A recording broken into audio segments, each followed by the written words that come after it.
Assalamualaikum warahmatullahi wabarakatuh. Waalaikumsalam warahmatullahi wabarakatuh. Selamat pagi anak-anak. Pagi. Gimana kabar kalian? Sehat. Baik, sebelum kita mulai pembelajaran pada pagi hari ini, mari kita berdoa terlebih dahulu. Siapa yang mau memimpin doa? Oke, Elsa silakan.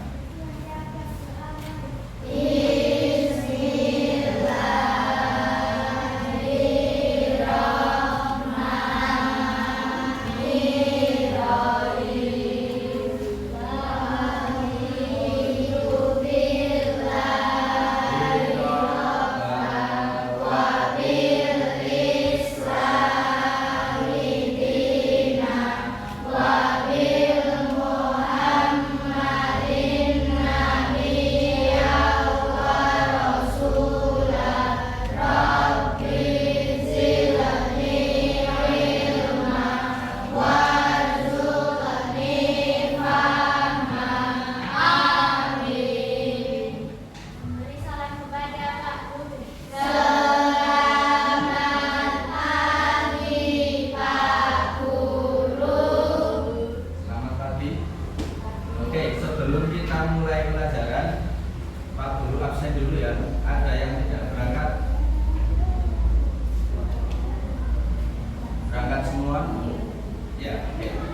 Karena berangkat semua berarti tidak perlu Pak Guru absen satu persatu namanya. Selanjutnya hari ini kita akan mempelajari bab yang keempat, yaitu hidup lapang dengan berbagi. Tapi sebelum kita mulai pelajaran yang keempat pada pembelajaran hari ini, Pak Guru akan memberi sedikit motivasi untuk kalian. Ada sebuah kisah dua orang. Dua-duanya itu sama-sama mengambil batu. Bedanya, orang yang pertama, si A, itu mengambil batunya dengan ilmu, dan yang kedua, si B, itu mengambil batunya tanpa ilmu, hanya menggunakan otot. Ceritanya gini, si A ini adalah dokter. Dokter ilmunya tinggi ya, sekolahnya tinggi, kuliah, dan lain sebagainya. Orang yang kedua, yang si B ini, dia tidak sekolah, tidak punya ilmu, tidak pintar. Dia ngambil batu sama kayak si dokter tadi. Ngambil batu, tapi besar, sampai 1 truk. Jadi dua-duanya sama, ngambil batu, angkat batu, mindahin batu.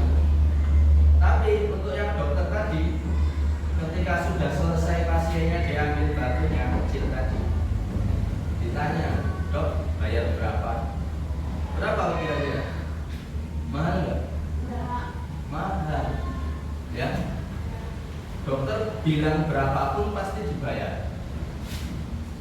100.000. Bayarlah 100.000 atau lebih. Karena ilmu pendengaran itu penting. Ketika ada yang masuk ke dalam telinga itu mengganggu kesehatan, berbahaya, terus diambil. Tapi yang satunya lagi, si tukang batu ini seharian dia kerja kuli ototnya sampai habis, sampai lelah, bayarannya cuma sedikit, hanya 20.000. Dari kisah tadi, apa yang dapat kita petik? Bahwa yang pertama, orang yang berilmu pasti derajatnya lebih tinggi. Yang kedua, orang yang berilmu hidupnya akan lebih mudah, lebih enak. Dengan yang satunya, si B, yang tukang kuli tadi, dia tidak punya ilmu, hanya menggunakan ototnya saja. Maka kehidupannya akan menjadi lebih susah. Belajar di waktu kecil itu bagaikan mengukir di atas batu. Kira-kira mungkin di atas batu ukirannya bertahan lama atau tidak? Ya, kira-kira hilangnya susah atau enggak? Susah. Tapi kalau belajar di waktu dewasa nanti kamu udah tua, udah seumuran kakek-kakek atau mungkin seumuran Pak Guru itu bagaikan mengukir di atas air. Bagaimana kamu pernah mengukir menulis di atas air?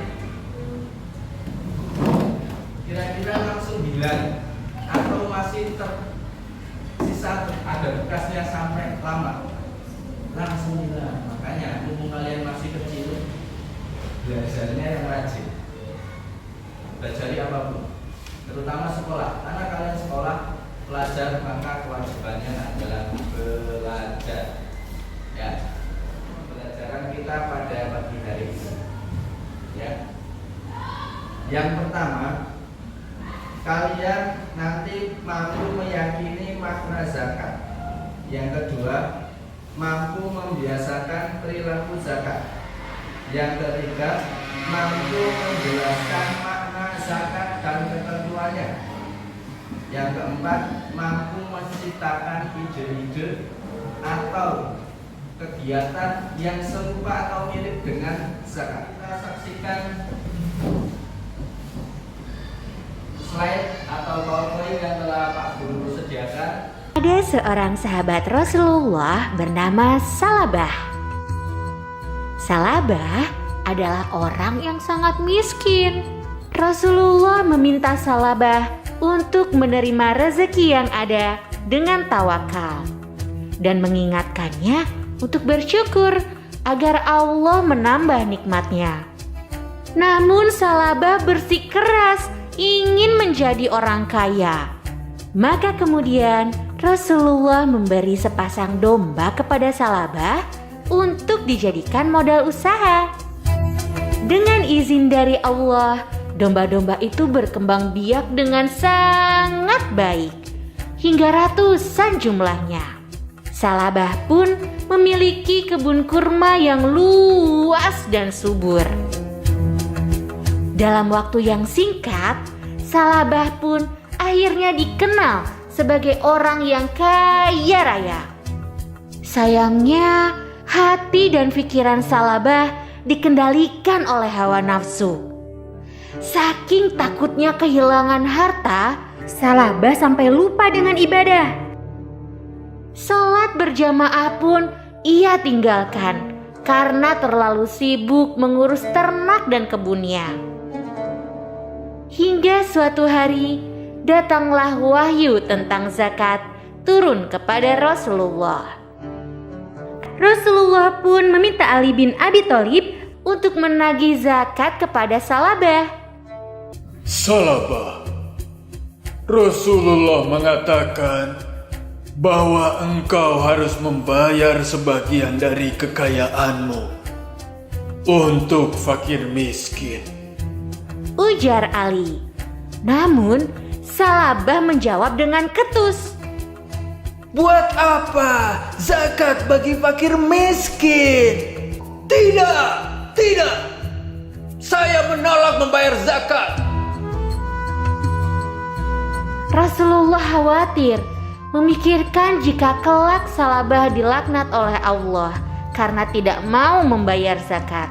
Bahkan saking khawatirnya, Rasulullah meminta Ali untuk menagih zakat kepada Salabah hingga 3 kali. Tapi Salabah masih juga menolak untuk berzakat. Rasulullah pun berkata bahwa harta Salabah kelak tidak akan bisa menyelamatkan dirinya. Kalian berbagi dengan teman atau tetangga, pernah nggak? Pernah. Sering? Berbagi apa contohnya? Yang sudah pernah kalian lakukan? Karena kita masuk ke materi zakatnya. Zakat itu artinya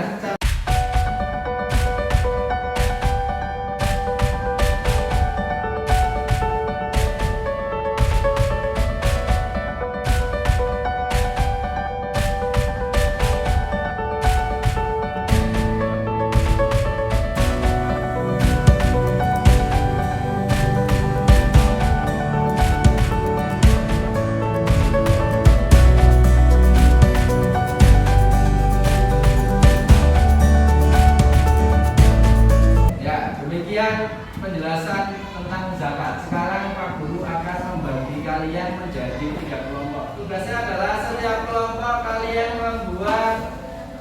pertanyaan terkait tentang materi zakat. Satu kelompok minimal membuat 5 pertanyaan, tapi Pak Guru wajibkan setiap anak membuat 1 pertanyaan. Nanti pertanyaannya dikumpulkan. Nanti pertanyaannya Pak Guru pilih, kemudian Pak Guru masukkan ke dalam kuis. Ya, ada yang kesulitan. Dalam kesulitan. Buat soal, soalnya sudah Pak Guru masukkan. Nah, sekarang kalian sudah pegang kertas ini ya, dapat ya. Kalau P1 maka itu adalah absen 1 atau player 1, pemain nomor 1. P2 berarti absen nomor 2 dan seterusnya. Sudah siap? Ya. Nomor 1.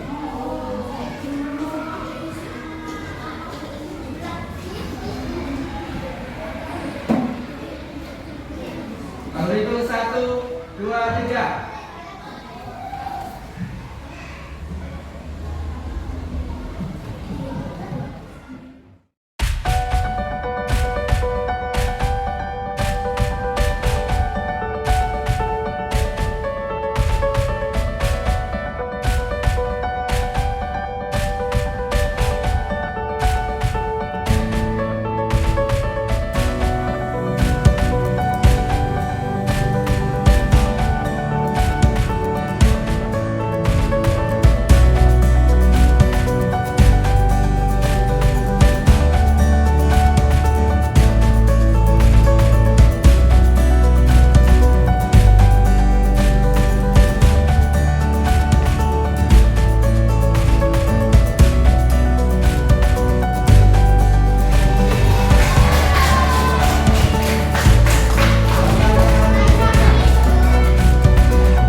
Zakat yang dikeluarkan bahan makanan pokok berapa?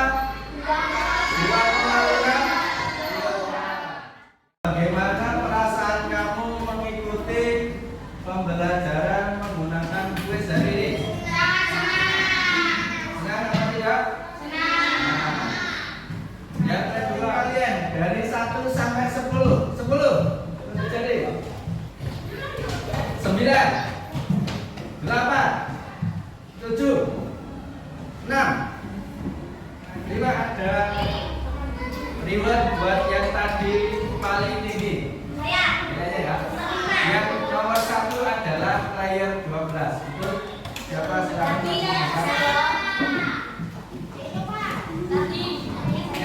Ya, demikian pembelajaran kita pada pagi hari ini.